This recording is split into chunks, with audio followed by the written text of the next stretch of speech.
والحبيب الذي ترجى شفاعته لكل هول من الأهوال مقتحمين.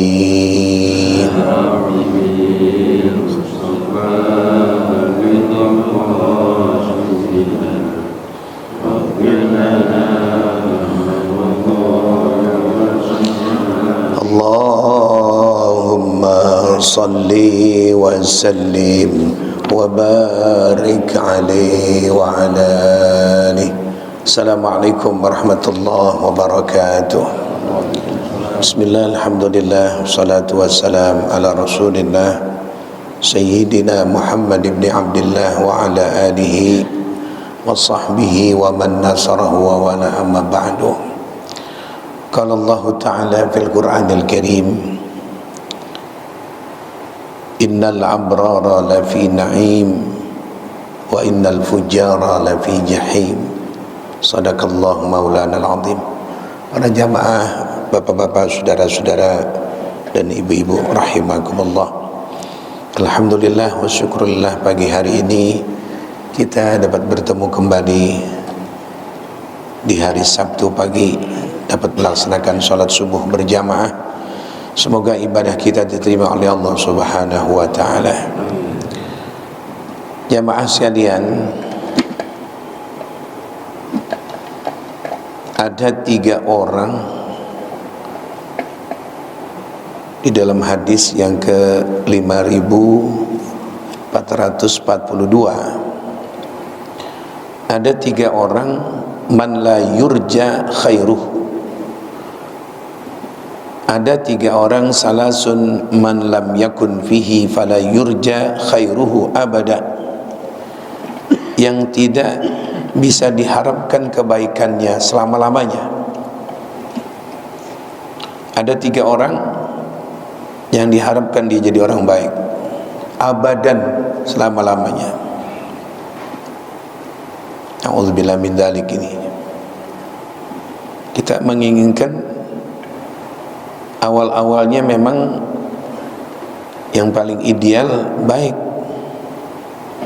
Akhir-akhir umur kita apalagi lebih baik. Itu udah manusia yang paling top dah tuh, paling hebat. Kalau nggak bisa, ya kita yang kedua. Awal-awal kita masa muda banyak cacat kita, tapi setelah umur-umur kita menjelang dewasa dan tua, baik. Itu bagus namanya itu. Ya, kehapus semua yang jelek dahulu. Yang paling jelek ini sekarang. Dari awalnya masih mudanya, kecilnya jelek, akhir hayatnya jelek gimana? Ini kita tahu nih, saya baru baca ini kitab, ada 3 orang. Dari awal sampai akhir, ada kalanya awalnya bagus. Yang keempat tuh, awalnya bagus, baik, masih mudanya. Menjelang tua, entah pengaruh apa kawan atau ekonomi dan sebagainya, akhirnya jelek. Awalnya cakep, akhirnya jelek. Ulama-ulama menceritakan ada ulama yang seperti itu. Ya. Awalnya cakep, akhir ayatnya musyrik. Ada yang awal-awalnya jelek. Sejarahnya, sahabat-sahabat Nabi awal-awalnya penyembah-penyembah berhala, tapi akhir-akhirnya cakep. Yang awalnya cakep, akhirnya cakep, yang dapat gelar namanya Al-Ma'sum hanya Nabi Muhammad. Dari kecil, dari remaja, dari muda sampai tua, dicari-cari kejelekannya Rasulullah nggak ketemu oleh pihak musuh. Kata Abu Bakar, kau cari Abu Sufyan, kau cari Abu Lahab, ada enggak Muhammad pernah bohong? Kalau kau enggak percaya ini dia itu Isra Mi'raj, pergi malam sekarang sudah pulang, aku tanya, ada enggak satu aja Muhammad pernah bohong? Kita lebih tua. Karena orang-orang yang punya pengaruh yang umur-umur tua, di antara itu Abu Bakar, Abu Sufyan, dan Abu Lahab. Ada gak goleng kepala mereka? Kita tahu mudanya Muhammad, kita tahu masa kecilnya Muhammad. Beda 15 dan 10 tahun umur kita dengan mereka, dengan dia. Diam, tunjukkan satu saja, jangan dua, jangan tiga, satu aja. Kalau Muhammad pernah bohong, apa itu? Kata Abu Bakar. Gimana kamu? Enggak pernah bohong. Nah, kalau kita menyaksikan dia enggak pernah bohong, bagaimana kalau dia mengatakan sudah umur 53, dia mengatakan hari ini dia habis ketemu dengan Tuhan ya Allah melalui Isra Mi'raj, aku lebih dulu percaya. Ya. Jadi Nabi yang dapat gelar Al-Ma'sum, terpelihara dirinya dari perbuatan-perbuatan dosa, cuma Nabi Muhammad. Dari awalnya baik, akhirnya baik. Ada yang awalnya jelek, akhirnya baik. Ada yang awalnya baik, ujungnya jelek. Pesantren, masih pesantren, pulang masih umur 17, 20, masih pakai sarungan. Setelah berkeluarga, setelah punya anak, jadi bandar judi. Kata orang-orang sekampungnya bilang, lu cakepan dulu lu, masih umur 15 tahun pulang pesantren pakai baju koko, kayak peci. Sekarang udah punya 3 begini, ya Allah. Kata mereka, gua nggak sangka sejarah lu gitu. Itu namanya awal cakep, ujungnya jelek. Ya. Nah, ini ada yang nggak diharapkan, man lan yurja khairu, nggak diharapkan nih orang, nih 3 orang ini. Kita harus tahu nih siapa ini orang-orang ini. Pertama adalah man lam yahsyallaha fil ghaib. Yang kedua, walam yar'au inda syaib. Dan yang ketiga, walam yastahi minal aib. Pertama, orang yang tidak diharapkan ada kebaikannya, man lam yahsyallaha fil ghaib, orang yang tidak takut kepada Allah di saat dia kesendirian, di saat dia sendiri. Dites iman kita itu bukan lagi rame-rame, dites, diuji. Keimanan kita itu bukan lagi rame-rame. Oh, jujur, jujur. Dites keimanan kita bagaimana waktu sendiri. Kenapa salat malam tahajud lebih hebat, lebih mulia? Fi jawfil lail, nggak ada yang lihat. Di keluarganya tidur semua. Kenapa paling cakep, paling afdal? Kesendirian kita kepada Allah bagaimana? Dites keimanan kita tentang tauhid kita kepada Allah, yakin bahwa Allah melihat kita, jangan lagi rame-rame. Lagi 4-5 orang, ada duit 100.000 juga langsung dicapa nih.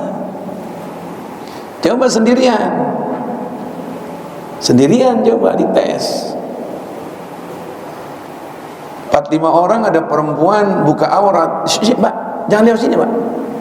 Ini perempuan gimana, gak tahu adab. Oh, kayak pahlawan lagi sendirian, lagi rame-rame. Gak ada jalan di sana, lewat sini orang lagi ibadah. Wah, sendirian di musola yang gelap, ada perempuan kayak gitu, lain nggak nadanya? Orang korupsi bukan lagi rame-rame, dia letakkan jari tangannya itu di komputer, lagi ngapain? Sendirian. Orang khianat, orang bohong bukan rame-rame.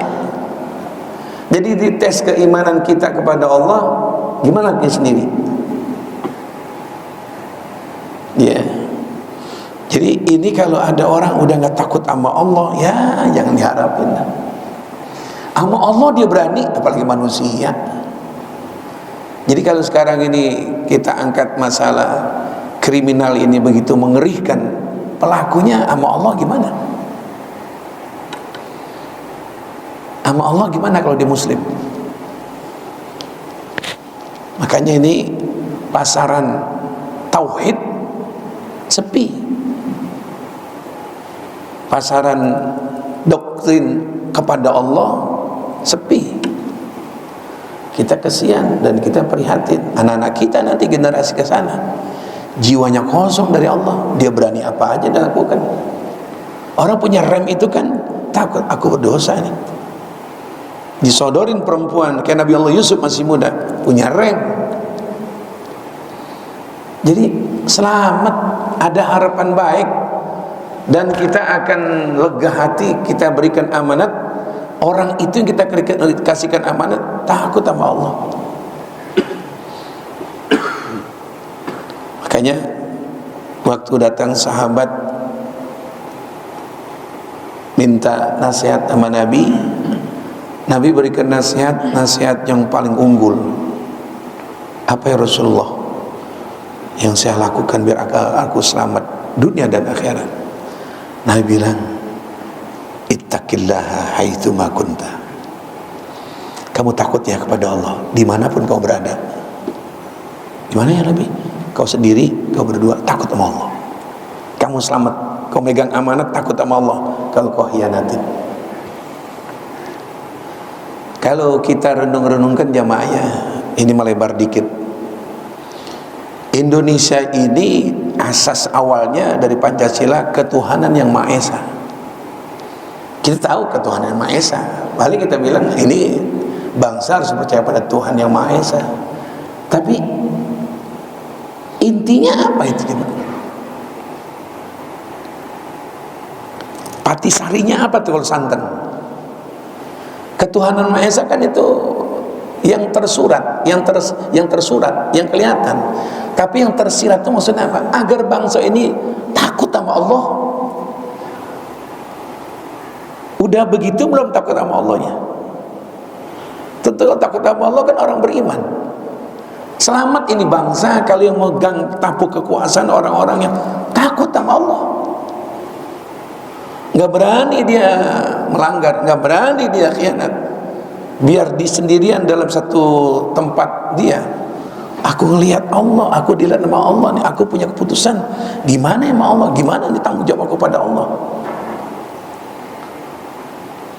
Jadi itu asas awalnya takut sama Allah. Jadi suami rumah tangga beres. Ada yang nangis, itu anak kena gak sholat. Aku takut sama Allah, Ma. Kalau anak kita 2 orang kita biarkan gak sholat, tanggung jawab aku nanti di akhirat. Enak aja maklumi masih anak-anak. Enggak, Papa enggak mau begitu. Papa kasar banget sih sama anak. Ya hari anak gak sholat, kenapa sih masih kecil ini? Enggak bisa. Enggak bisa. Apa ayah yang keluar dari sini? Ayah pesantren aja dah. Wah, ayah mau pesantren. Ayah pesantren. Biar mama di sini sama anak-anak. Daripada aku nyari uang dari mulai jam 6 sampai jam 6 sore, ada anak-anak yang aku berikan uang ini semuanya kehidupan enggak ibadah pada Allah. Aku takut sama Allah. Ada yang begitu kita. Kita kan masih maklum, Rinda masih kecil ini. Papa, masa kakak ciuman Pak? Di mana? Tadi di depan lagi belajar berdua sama kawan. Ya Rinda masih kecil ini. Membiarkan dia berbuat maksiat. Jadi ini kalau ada orang asasnya, intinya dia merasa takut sama Allah. Oh, selamat. Ja'far Shadiq memberikan kepada muridnya, coba aku pengen tahu kau amanatnya. Apa itu guru? Kau ambil dari tempat yang 1 kilometer kemari, bawa air 1 gelas penuh. Datang, pulang lagi. Kau nggak bisa amanat. Kedua kali, ujung air itu dengan ujung gelas masih jauh. Pulang lagi. Kenapa saya begitu? Dari tempat yang kamu ambil air penuh nggak? Penuh guru. Kok bisa segini? Saya ditegur sama orang guru. Saya begini kesandung saya guru. Nggak bisa. Terakhir ini, itu muridnya ambil air, dari mulai dia ambil air, katakan dari klender lah gitu ya, sampai sini, dipegangin tuh air. Ada orang guru, gimana bang? Sehat, alhamdulillah. Hati-hati, sampai gurunya. Ini namanya amanat. Kenapa bisa begini? Ya Allah, ini guru, saya ditegur sama orang, saya perhatikan air. Ada kesandung saya perhatiin, ada perempuan cakep masa bodoh saya lihat begini. Jangan sampai tumpah. Itu amanat. Kita ada begitu. Alasan kita macam-macam. Saya kesandung pak, saya meleng pak, saya ini kejeblok orang pak. Alasannya masuk akal. Pengkhianat bangsa ini alasannya masuk akal. Kalau dia nggak bisa alasan masuk akal, dicari orang yang pintar ngomong, pengacara, supaya aku benar. Apa ini modal awalnya? Takut nggak sama Allah? Jadi kalau kita beberin tentang orang kalau udah nggak takut sama Allah, apalagi manusia. Ya Allah, jadi jamaah, jangan diharapkan kebaikannya bila orang itu tidak takut kepada Allah. Dan inilah guru-guru dulu yang mendasar mereka mengajarkan muridnya, belum cara sholat yang baik, belum wudhu yang baik. Itu juga Nabi selama 23 tahun di Mekah, apa yang diajarkan? Tauhid dulu. Nanti gampang dah sholatnya, gampang. Sholatnya pasti itu yang dasar yang aku berikan, pondasi itu tuh. Takutnya kepada Allah. Makanya ini kepada Allahnya dasar pertama. Syahadat rukun Islam yang berapa? Pertama. Percaya kepada Allah rukun iman yang berapa? Pertama. Ketuhanan nama Esa sila yang keberapa? Pertama. Asal dasarnya itu, pondasi itu, dah, gampang dah. Sholatnya kena siapa, zakatnya kena siapa, nanti hajinya kena siapa. Karena dasarnya ini kuat, pondasinya kuat. Saya melihat sekarang ini pondasi pertama rapuh. Apalagi anak-anak kita, ya Allah, yang dididik apa? Bukan bapaknya. HP jamaah. Udah nyanyi sendiri dia di kamarnya gimana? Maaf di tempat yang mulia. Udah nggak malu lagi dia telanjang di hadapan HP dia sendiri.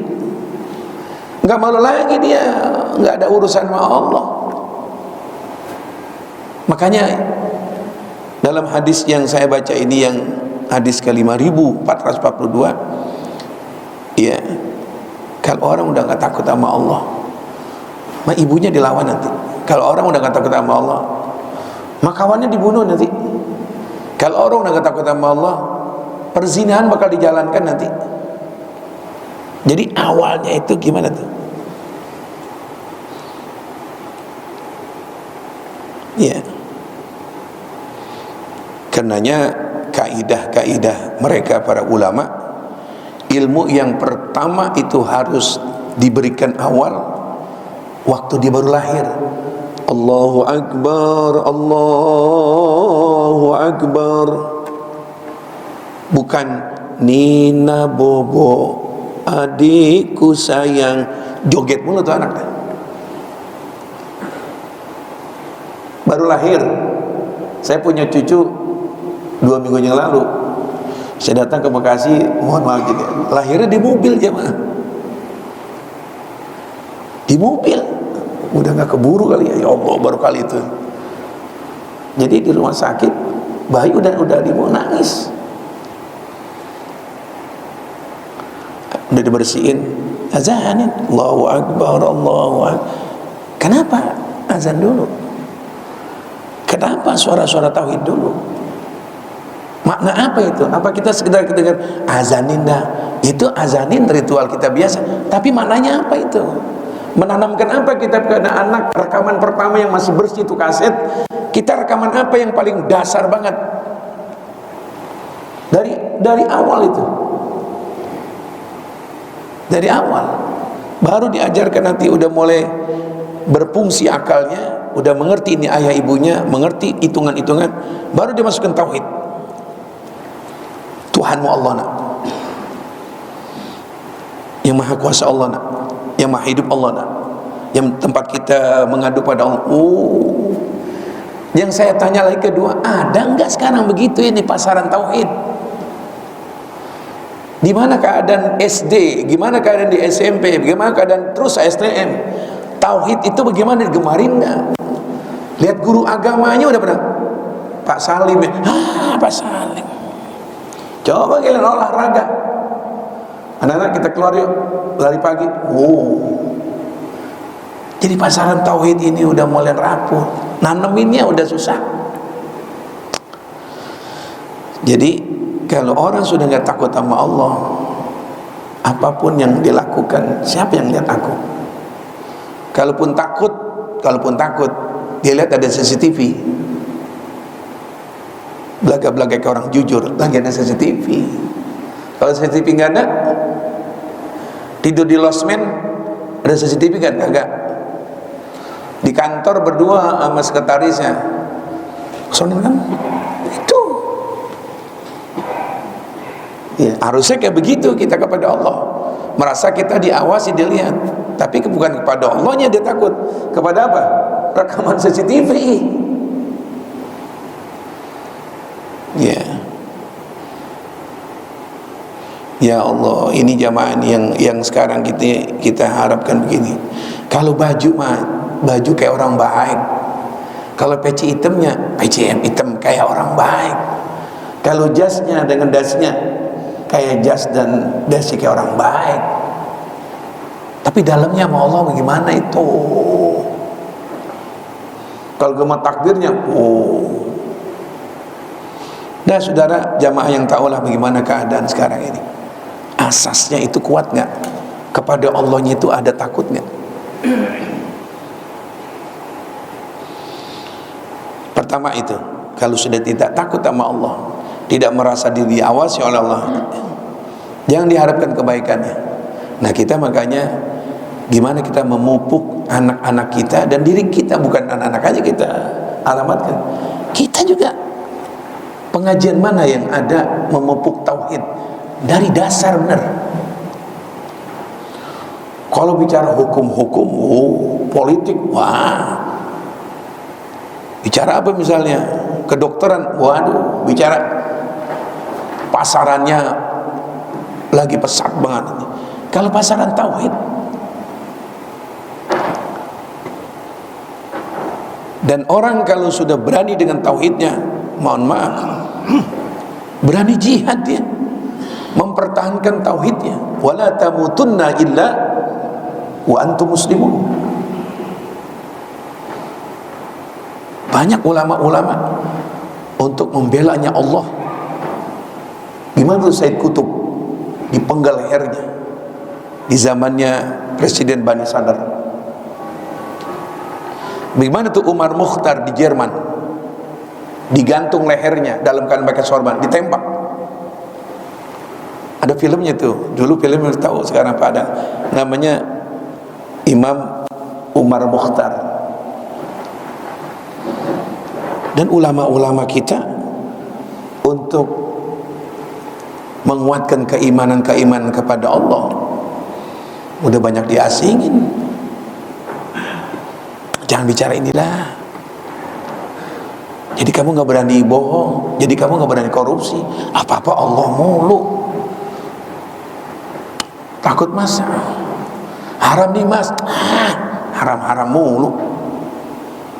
Nggak bisa diajak ini kerjasama. Kenapa? Kawan kita itu apa-apa takut. Gue yang gue terima yang gaji aja lah. Ada yang begitu sekarang. Ada yang begitu, cuma di masjid doang. Maaf, kita kan takwa kita kepada Allah, maaf nih, cuma di masjid, di atas sejadah. Subhanallah, subhanallah, subhanallah, astagfirullah. Di mana begitu? Di atas sejadah. Keluar dari tempat sejadah, keluar dari musola, keluar dari masjid. Gimana hidup dia di pasar, gimana hidup dia di kantornya, gimana hidup dia itu, masih nggak mewarnai itu tauhid. Kan saya bilang tadi, ngujinya tauhid bukan lagi begitu. Kalau di masjid, wah, Nabi bilang, Abu Dzar, ittaqillah haitsu ma kunta. Kamu takut sama Allah bukan di sini, di mana bukan berada. Kita kan masih terkungkungi di mana? Di satu tempat. Ada orang penangis kayak orang kelenger. Di luar kayak Abu Jahal. Wah, di dalam golengnya udah kayak lagi pohon pepaya kena angin. Wah. Di mana itu begitu dia? Di atas sejadah. Ngadepin ujian di luar bagaimana? Jadi putar-putar kemanapun juga ada rasa takut nggak sama Allah. Dalam kesepian, istrinya kagak ada, lagi belanja di Singapura, anaknya nggak ada, pada belajar ke Jerman, dia sendirian di rumah. Ada perempuan datang dalam keadaan begitu, auratnya terbuka, dia terima apa diusir? Lagi bini nggak ada, lagi belanja ke Singapura, anaknya lagi belajar ke Jerman, hujan lagi gerimis, tuk tuk tuk tuk, assalamualaikum Pak Haji.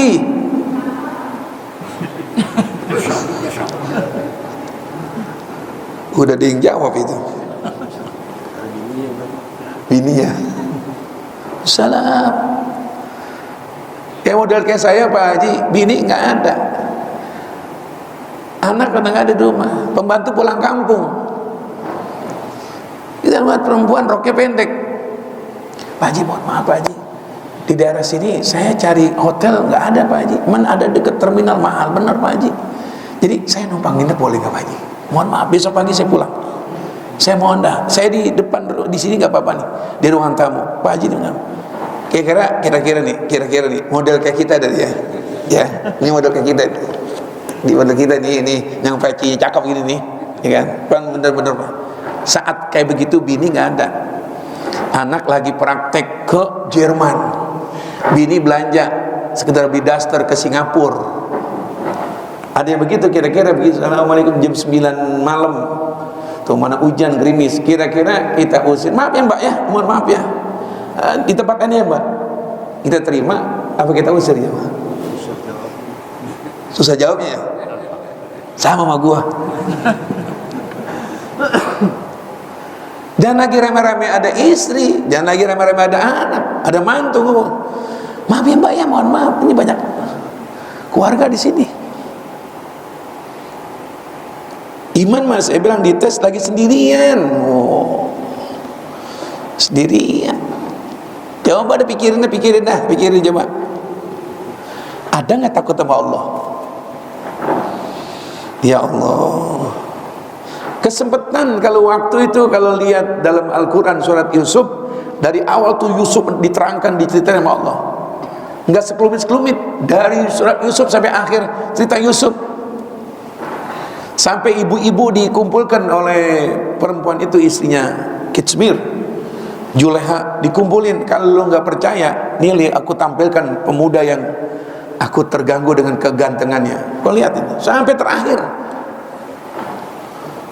Selamat dia dari perbuatan khianat.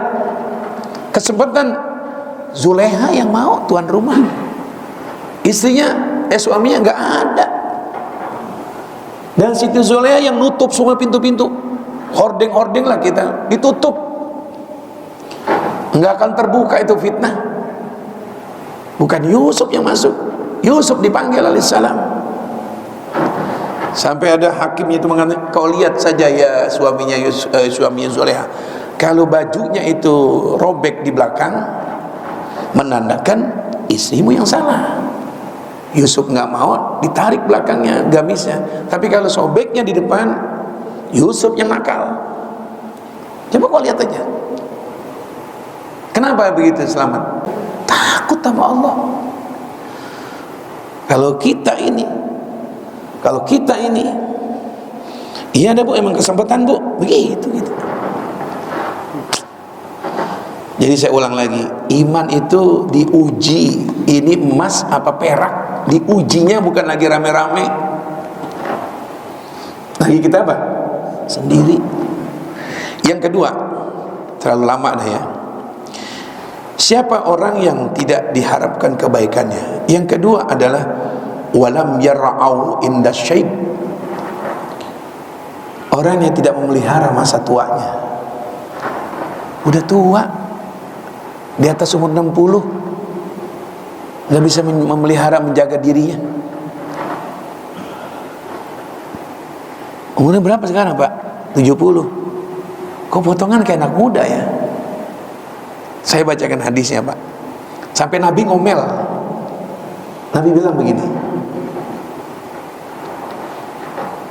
khairu sababikum man tasabbaha bisuyuhikum. Sebagus-bagusnya anak muda mirip-mirip kayak orang tua. Anak muda cakep tuh, umur 20, umur 30 pemuda, katakan batas 40 pemuda, tapi kelakuannya kayak orang tua. Ibadahnya rajin, pakai sarung. Anak muda pada batuknya kayak orang tua, bongkok lagi. Udah cakep, masih muda lagi kayak orang tua. Subhanallah. Permisi bapak, saya mau sholat sunnah. Iya ya. Orang belakang lihat, padahal umur masih muda ini, kayak orang tua, cakep. Siapa yang jelek? Dibalik sama Nabi. Wa syarru suyuhikum man tasabbaha bisababikum. Syarr tuh, sejelek-jeleknya orang tua yang lagunya kayak anak muda. Udah tua, maghrib masih main bola, jadi kiper lagi.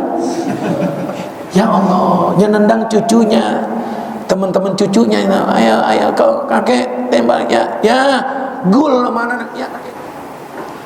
Nggak punya wibawa tuh aki-aki, masih joget di lagu kenangan, jogetnya pakai ketongkat. Ya kong, terlalu mati lu kong. Udah tua lagu kayak anak muda. Ini banyak Pak, begini Pak.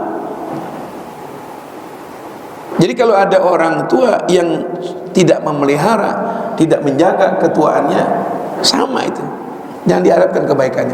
Udah tua begini, kita nasihatin yang muda, Kong ngaji, ya udah ke musola kok ngaji, gini hari udah dikit lagi, paling 10 menit lagi maghrib. Duluan gua ibadah malu, dulu belum habis ibadah gua. Ya Allah, lu lahir gua tahu, nasihatin gua lagi. Ya. Udah tua bukan jadi suri teladan anak muda. Jadi kalau ada orang tua lam yar'au, nggak bisa melihara dirinya, apalagi urusan Allah. Banyak tuh tua gaya-gaya muda. Ya. Kalau orang di sini jangan diharapkan kebaikannya. Dia udah tua, udah umur 80, udah kelompok wal asri, udah kelompok dikit lagi terbenam matahari. Ya Allah, makanya ada pilihan. Ada anak muda yang taubat, ada orang tua yang taubat. Mana yang paling afdal? Dijawab oleh seorang guru, yang paling afdal adalah anak muda yang taubat. Lah, kenapa enggak orang tua? Orang tua memang harus sudah taubat, sudah tuanya. Anak muda umur 30, umur 20, lagi sedang-sedangnya dia perbuatan yang macam-macam, dia taubat dekat sama Allah. Oh, hebat. Kalau orang tua dekat sama Allah, dia ibadah sama Allah, dia tahajud, emang kudu. Tahu nggak kudu? Memang harus. Mau tuh mau ngapain lagi? Paling tinggal seminggu lagi dia dikurubin kain putih. Yang anak muda ini yang labil masih, ya Allah, nggak punya pendirian. Hebat anak muda nih. Orang tua para